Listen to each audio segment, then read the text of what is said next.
avant toute chose formuler ma salutation la plus chère du calvaire envers vous. Et je vous dis bonjour. Amen.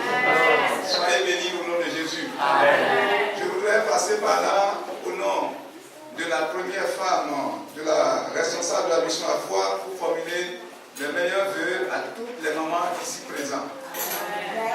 Au nom de Madame Déborah Sousa. Soyez bénis au nom de Jésus. Amen. Elle, Michel, vous dit, elle vous porte dans son cœur. Amen. Et tous les jours qu'elle fléchit les genoux, elle ne fait que prier pour toutes les femmes qui ont donné leur vie à Dieu et qui sont dans cette communauté neuve.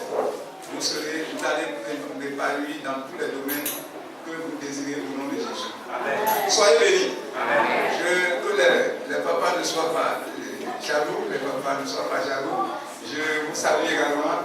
Je vous présenterai les salutations. Votre tour viendra et nous allons vous souhaiter encore la force pour soutenir les mamans, la force pour évoluer, la force pour financer. Que Dieu bénisse. Amen. Donc ce matin, je voudrais partager la parole de Dieu avec vous. Je suis ravi de joie de partager la parole de Dieu avec vous ce matin. Et j'aimerais que si quelqu'un ou quelqu'un n'a pas oublié sa Bible, qu'il puisse la prendre.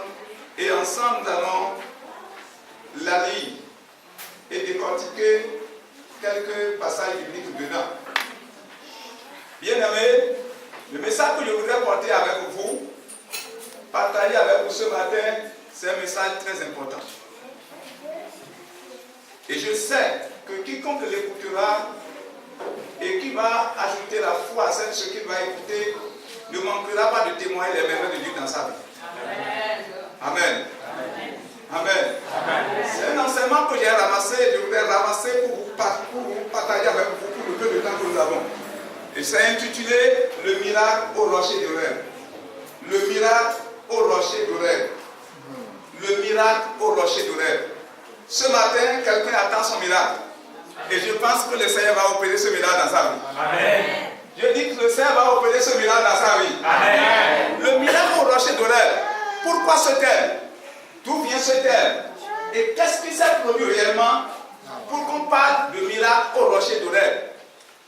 Bien-aimé dans le Seigneur, je sais que quand l'homme traverse des situations à des moments donnés, il commence par se poser certaines questions. Il commence par se demander, est-ce que Dieu est encore présent avec moi? Il commence par remettre en doute ce que lui-même a cru. Il commence par se poser la question, là où ils viennent même adorer Dieu, est-ce que Dieu est encore là? C'est de pareilles questions que le peuple d'Israël, à un moment donné, a commencé à poser dans sa vie, dans sa marche.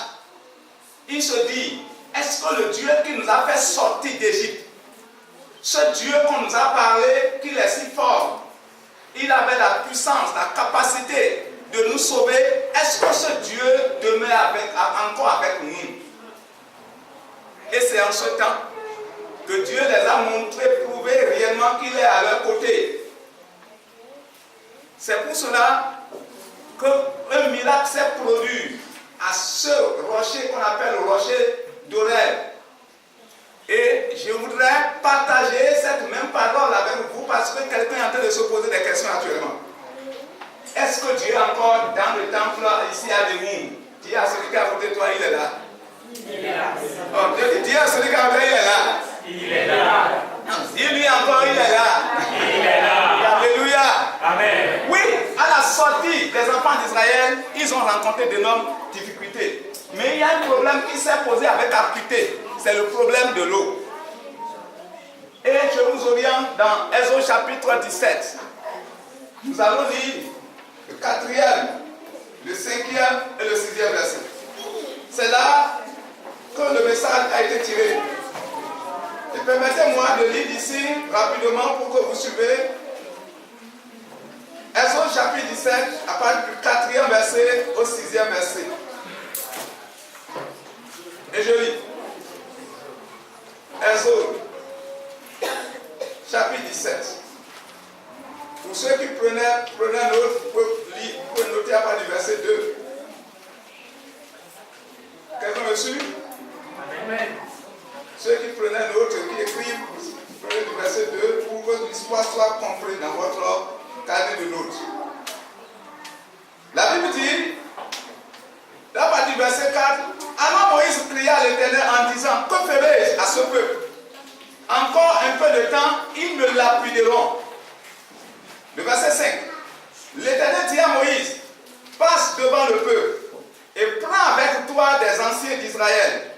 Prends aussi dans ta main ta verge avec laquelle tu as frappé le feu et marche. Voici, je me tiendrai devant toi sur le rocher d'Horeb.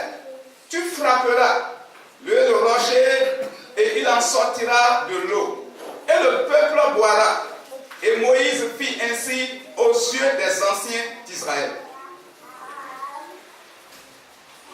Une seconde fois pour ceux qui n'ont pas encore tout trouvé. Le verset 4, je lis du verset 4. Mais pour ceux qui prenaient note, écrivez à partir du verset 2. Je relis une seconde fois pour fermer la Bible. Pour que vous fermez la Bible de suivre. Moïse cria à l'Éternel en disant, que ferai-je à ce peuple? En un peu, ils me lapideront.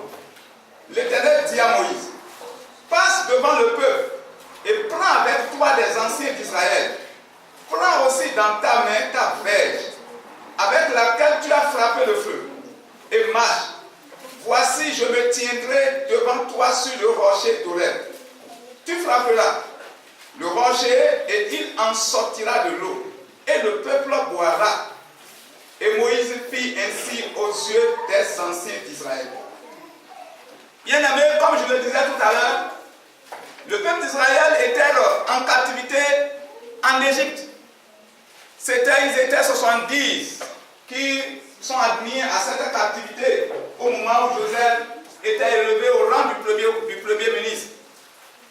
Et la Bible nous dit, il se multipliait à tel enseigne que le peuple égyptien a plus peur. Parce que les enfants d'Israël se multipliaient. Il y a la fécondité dans leur temps. Donc tous les ans, on ne se fait que compter des naissances dans le camp des enfants d'Israël.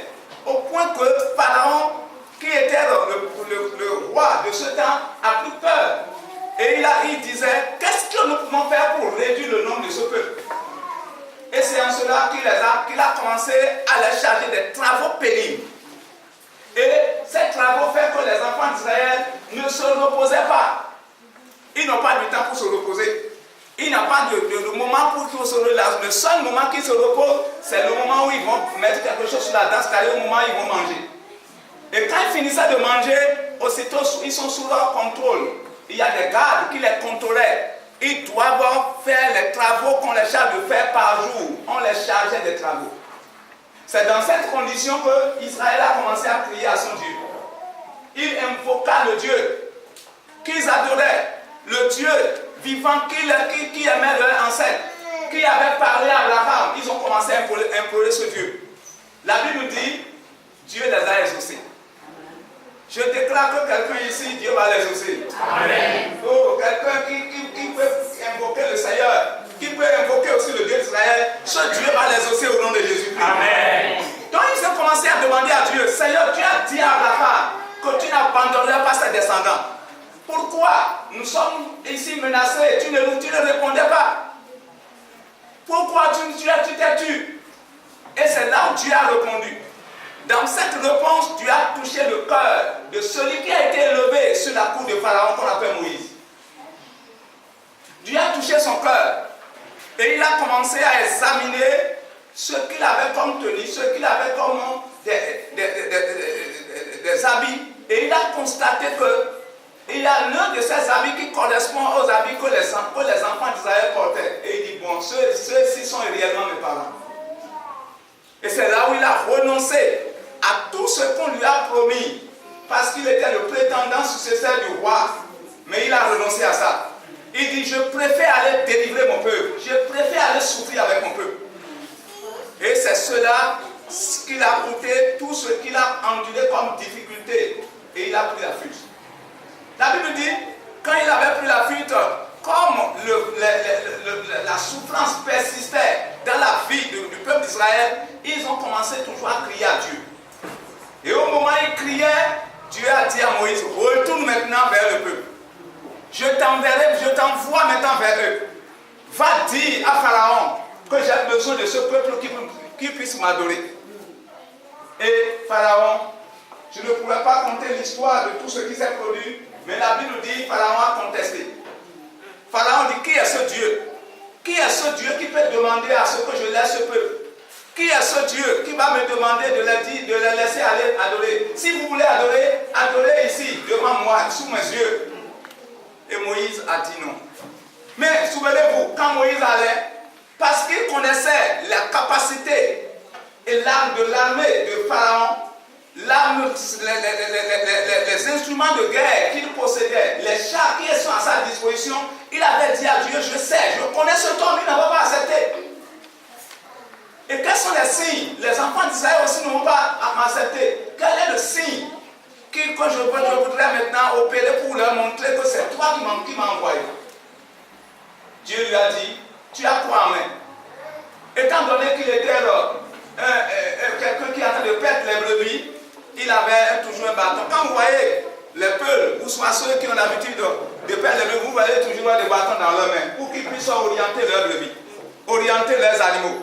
Donc il dit, j'ai un bâton dans la main. Il dit, tu as un bâton? Mais jette le bâton par terre. Et c'est ce bâton qu'il avait jeté. Et Dieu a opéré, c'est devenu serpent. Il a tenu la queue et c'est devenu encore bâton. Hein? Il dit, mais c'est comme ça. Dieu dit, c'est ainsi que tu feras devant le peuple d'Israël. Et quand Pharaon aussi te demande un signe pour savoir que c'est moi qui t'ai envoyé, c'est ainsi que tu feras. Bien aimé, notre Dieu est un Dieu de miracles. N'oubliez pas, je vous entretiens sur le thème le miracle au rocher d'Oreb. À la fin de ce message, quelqu'un obtiendra son miracle. Amen. Oh, je dis quelqu'un obtiendra son miracle. Amen. Que cette personne dit Amen. Amen. Je dis que cette personne dit Amen. Amen. Je dis quelqu'un obtiendra son miracle. Amen. Bref, Moïse s'est présenté devant le roi et il a opéré 10 différents miracles. Dieu a frappé le peuple, Pharaon et son peuple avec 10 plaies. C'est à la 10e plaie qui était la mort des premiers-nés, des animaux jusqu'aux hommes, que Pharaon a pris peur avec ses collaborateurs et ils ont lâché le peuple. Tous ceux qui sont retenus par le monde des ténèbres, l'Éternel des armées va les visiter, ils vont libérer ta vie au nom de Jésus. Amen. Tout ce que le monde des ténèbres a retenu dans la vie de quelqu'un, je proclame ce matin, l'armée de Dieu descendra à ces endroits et les libérera au nom de Jésus-Christ. Bien aimé, le peuple fut libéré. Mais voici que ce peuple était maintenant en marche vers la terre promise. Mais ils croyaient que c'est fini, mais ce n'est pas fini. Ils ont commencé à rencontrer d'autres problèmes. Le premier problème qu'ils avaient rencontré, c'est la traversée de la mer Rouge. Au lieu d'emprunter la voie que leurs ancêtres, leurs parents avaient empruntée au moment où ils arrivaient en Égypte, Moïse disait, Dieu m'avait dit que nous ne retournerons pas par le même chemin. Nous allons retourner par un autre chemin. Et c'est quel chemin? C'est le chemin du désert. Et les enfants d'Israël lui demandaient, mais pourquoi nous allons passer? Elle dit, c'est ça, c'est l'instruction que Dieu m'a donnée. Nous n'allons pas passer par où? Or, par ce désert, il devrait tomber sur la mer qu'on appelle la mer Rouge. J'ai eu la grâce d'aller en Israël en 2014. Et là, nous avons vu cette mer. On dit, on ne met pas pied dedans. Rien ne rentre dedans. Et c'est par là qu'ils vont passer. Je voudrais dire à quelqu'un, la foi que tu es en train de croire, et si tu croyais que ce n'est pas ce chemin que Dieu va amener ton miracle, ce n'est pas ce chemin. Dieu va effrayer d'autres chemins pour t'amener là où tu veux. Je dis, Dieu va effrayer un chemin. Amen. Ils se sont retrouvés devant la mer. Et les enfants d'Israël ont perdu courage. Chacun a commencé à crier. D'autres même ont choisi de lapider leur leader. Il dit, Moïse, tu es si mauvais parce que tu savais qu'il y avait un chemin que nos parents avaient pris avant d'arriver. Quand toi-même tu fuyais, tu avais passé par un chemin. Maintenant que tu veux nous conduire, tu dis que c'est Dieu qui nous a appelés de sortir pour l'adorer. C'est voici le chemin par lequel tu nous as amenés pour que Pharaon et son armée viennent nous tuer au bord de la mer. Si même nous mourons en Égypte, nous aurons au moins des tombes là, on va nous enterrer. Mais ici, quelle est la tombe? Et c'est ainsi les gens commencer par pleurer. Ceux qui vont pleurer, pleurent. Ceux qui sont prêts à lapider Moïse sont prêts à le lapider. Ceux qui sont prêts à l'insulter sont en train de l'insulter. Qu'est-ce que Moïse va faire? Il ne savait plus rien. Mais Moïse était ignorant que Dieu l'avait déjà dit, je te ferai le Dieu de Pharaon. Moïse avait ignoré que Dieu avait démontré sa puissance à travers la verge qui était dans sa main. Et il ne commençait pas à invoquer Dieu. Dieu, qu'est-ce que je ferai? Il dit, cette fois-ci, qu'est-ce qui est dans ta main? Qu'est-ce que j'avais fait au moment où je t'appelais? Il dit, mon bâton toujours dans ma main, ma verge est dans ma main. Et c'est par là Dieu a dit, tends la verge. Il avait tendu la verge. C'est pourquoi le premier verset dit, la verge par laquelle tu avais fait traverser l'Israël, tu avais tendu sur le fleuve. Et ce fleuve s'est fendu en deux. Ça s'est mis en morceaux des deux côtés. Et les enfants d'Israël ont passé, c'est cette même verge. Bien-aimé, quel est ce chemin qui est fermé devant toi? Quelle est cette voie qui est fermée devant ta vie? Quel est ce chemin qui est fermé devant ton épouse? Quel est ce chemin qui est fermé devant ton mari? Quel est ce chemin qui est fermé? Et tout semble être bouleversé et tu es dans l'embarras. Je proclame au nom de Jésus-Christ, Dieu va effrayer ce chemin au nom de Jésus-Christ. Bien-aimé, quand ils sont traversés la mer, ils chantaient. C'est là où Myriam avait chanté, Marie avait chanté pour la gloire du Seigneur. Dit, qui est comme toi, Seigneur? Qui est comme toi, Seigneur? Parmi les dieux, c'est là où il avait chanté. C'est là où celle-là avait chanté. Après avoir traversé cette mer, les enfants d'Israël croyaient que les problèmes sont finis. Ils croyaient ne plus rencontrer des problèmes. Je voudrais dire au passage aux croyants que n'ayez pas peur, ne vous effrayez pas. Ne vous effrayez pas. C'est là où ils ont commencé à rencontrer d'autres de nos problèmes. Les problèmes vont venir, mais la solution est déjà bien faite. Je dis les problèmes vont venir, mais la solution est déjà faite par le Seigneur. Et je voudrais rassurer, quand les problèmes viennent, ne t'inquiète de rien. Quand les difficultés commencent par surgir, ne t'inquiète de rien. Mais fais une seule chose, c'est de tourner les regards vers le Seigneur. Fais une seule chose, c'est d'invoquer le roi de gloire. Ils ont rencontré le problème du manger. Il y a des problèmes logistiques qui commencent à s'étaler. Ils n'ont plus de quoi manger. Et arrivé à Rephidim, à Kadès, ils ont rencontré maintenant le sérieux problème. Et c'est sur ce sérieux problème que je te parle, en disant le miracle au rocher d'Oreb. C'est le problème de l'eau à boire. Vous savez, l'eau est un élément important dans la vie de l'homme. L'eau est un élément important dans la vie de l'homme. Sans l'eau, l'homme ne peut pas vivre. Sans l'eau, l'homme, c'est indispensable que l'homme puisse vivre sans l'eau. Les gens l'ont démontré. Vous savez que c'est les molécules formées de deux atomes, hydrogène et oxygène, qui sont importants pour la vie d'un être humain. Donc c'est ce problème qui s'est posé. Et les enfants d'Israël, de nouveau, comme ils ont l'habitude de pleurer, ils ont l'habitude de lapider, ils ont l'habitude d'injurier, ils se sont révoltés encore de nouveau contre Moïse. Et commencez par crier. J'ai séquencé ce message en 5 points. 1. L'importance de l'eau. 1. L'importance de l'eau. 2. Je voudrais te parler de ce rocher. 3. Les pensées négatives qui avaient animé le peuple d'Israël. Et autre point que je voudrais développer, Moïse frappa maintenant le rocher. Et 5e, la solution, la résolution de leurs problèmes. Bien-aimé, je voudrais te dire que l'eau est importante. L'eau est une source de vie. L'eau est une source de vie. Mais ce peuple, au moment où il manquait l'eau, au lieu de chercher à s'appuyer sur la main puissante de Dieu, la main importante de Dieu, ils ont commencé à s'appuyer sur leur connaissance. Ils ont commencé à se voir entre eux. C'est ainsi que plusieurs personnes, quand les problèmes commencent par se poser, et au lieu de compter sur la main de Dieu, s'appuyer sur la main de Dieu, ils commencent par s'appuyer sur leurs connaissances intellectuelles. Ils commencent par s'appuyer sur leurs relations. Ils commencent par s'appuyer sur ce qu'ils leur connaissaient à faire. Bien-aimé, tes problèmes ne peuvent pas être résolus par ta propre capacité.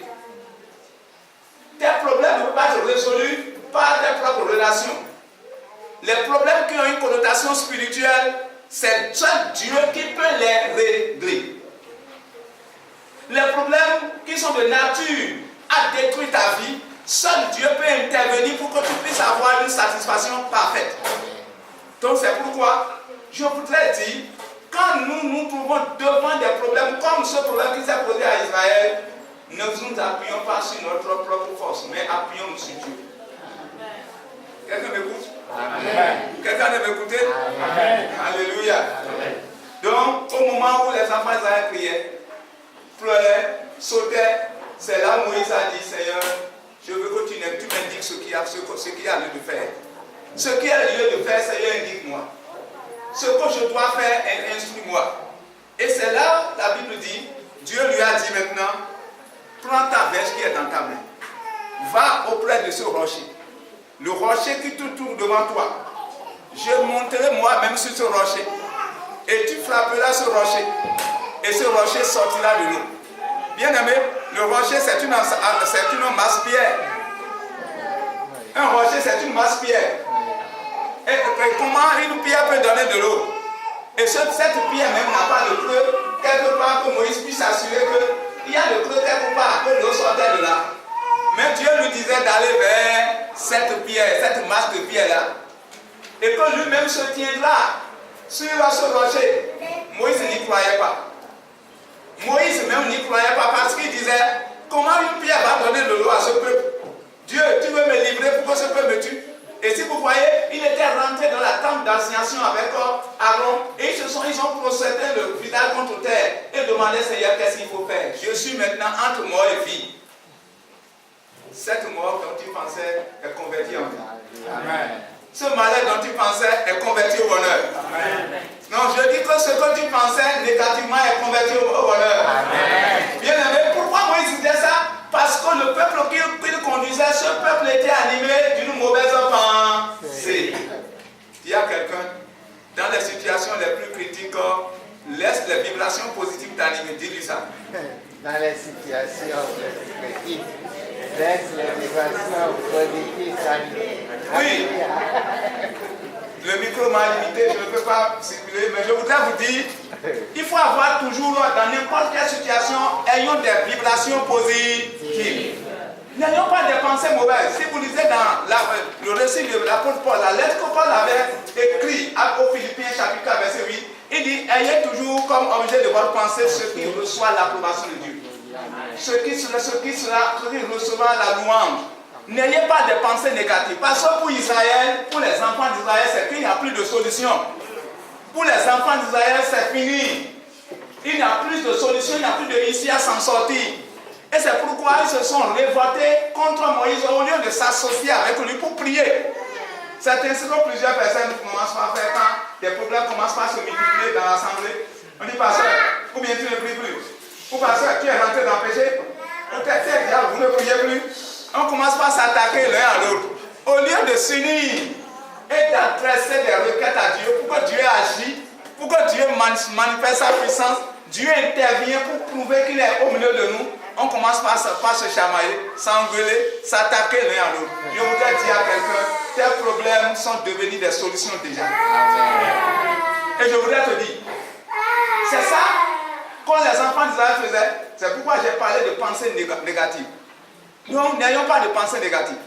C'est au moment où ils se sont animés de ces pensées, quand Moïse a prié, Dieu lui a indiqué la chose à faire. Il dit, la solution est dans ta main. Dis à quelqu'un, la solution de tes problèmes se trouve à côté de toi. Dis-lui ça. La solution de tes problèmes se trouve à côté de toi. Dis-lui que la solution est à côté de toi. La solution est à côté de toi. Dis-lui encore que la solution est à côté de toi. Oui, parce que Christ est là. Amen. Si tu crois que Christ est à côté de toi, ça veut dire que tu te déplaces avec quoi? Avec la solution de tes problèmes. Amen. Et je crois que chacun de vous, Christ vous habite. Amen. Je crois que le Seigneur marche avec vous. Amen. Si dans ta marche tu n'as pas faussé compagnie avec Dieu, ce qui veut dire que les problèmes qui t'arrivent, les solutions sont déjà avec toi. Il suffit seulement de tourner les regards vers lui pour dire, Seigneur, quelque chose se passe et je ne désire pas. Quelque chose se passe et je ne veux plus voir. Quelque chose est en train de se manifester et je voudrais que tu élimines. Il va éliminer. Amen. Moïse a tourné le regard et Dieu lui a dit, va, prends ta verge, frappe Et c'est là où j'ai vu Moïse a frappé. Quand vous lisez dans Nombre chapitre 20, vous allez voir que Moïse était parti comme Dieu a dit. Ce qui est dit dans Exode a été confirmé dans Nombre. Dans Nombre chapitre 20, Moïse était parti réellement vers cette rocher. Moïse était parti réellement vers ce rocher. Et la Bible dit, il frappa effectivement du rocher. Alléluia. Amen. Et Dieu a pu faire manifester sa puissante main. Dis à une personne, la puissante main de Dieu va se manifester dans ta vie. Amen. Dis encore avec foi. Écoute, et qu'est-ce que je voudrais trop vous retenir? Est-ce que c'est le rocher qui a donné de l'eau? Je dis non. Ce n'est pas le rocher qui a donné de l'eau. C'est Dieu lui-même qui a donné de l'eau. Quand vous voyez le verset que nous avons dit dans les autres, il disait, je monterai moi-même sur le rocher. Et tu frapperas ce rocher. Mais au fait, ce n'est pas frapper, c'est de toucher avec le bout de son bâton. Pour que ce Dieu lui-même fasse sortir de l'eau, pour pouvoir maintenant abreuver le peuple d'Israël. Et plus loin, quand l'apôtre Paul est en train d'écrire pour nous éclaircir sur ce passage dans la première lettre de Paul, au Corinthiens chapitre 10, le verset 4b, il disait, ce rocher se déplaçait avec les enfants d'Israël dans le désert. Alléluia. Dans 1 Corinthiens chapitre 10, verset 4b, il dit, le rocher se déplaçait avec les enfants d'Israël dans le désert. Ce qui voudra dire que ce rocher que Moïse avait frappé, ce n'est pas la masse de pierre qui était debout, mais c'est Dieu lui-même qui s'est monté sur ce rocher pour pouvoir donner de l'eau à son peuple. Je voudrais dire, tous ceux qui ont soif, l'Éternel des armées va vous abreuver. Amen. Tous ceux dont les âmes ont soif, je dis l'Éternel des armées va vous abreuver. Amen. Donc, tel que Dieu a accepté qu'on le touche, qu'on le frappe avec ce bâton, pour qu'il puisse abreuver son peuple, c'est ainsi que Christ est allé à la croix pour donner la vie à l'humanité. C'est ainsi que Christ est allé à la croix pour que nos problèmes aient la solution. C'est ainsi que Christ s'est sacrifié pour que chacun de nous, quand nous serons dans les difficultés, nous crions vers lui, que la solution se manifeste. Et je voudrais te rassurer. Les problèmes ne vont pas manquer. Les difficultés ne vont pas manquer de surgir. Le diable va ta fois tenter, mais c'est à nous de dire, j'ai déjà acquis la victoire à travers Christ. C'est aux enfants de Dieu, aux chrétiens, de dire, la victoire est là. S'il arrivait parfois que le dirigeant, ou même le pasteur, ou l'apôtre qui te dirigeait, a perdu la foi, toi dis que Christ est là. Quelqu'un m'écoute? Amen. Le miracle au rocher du rêve. Ce miracle, c'est pour toi. Ce n'est plus au rêve, c'est un émou. Je dis, ce n'est plus au rêve, c'est un émou. Ce miracle va se produire dans ta vie. Amen. Ce miracle va se produire dans tes affaires. Quelles affaires peut-être qui sont en train de péricliter, qui sont en train de chasser, qui sembleraient chuter, le miracle va se produire dedans au nom de Jésus. Amen. Dans tes activités transactionnelles ou génératrices,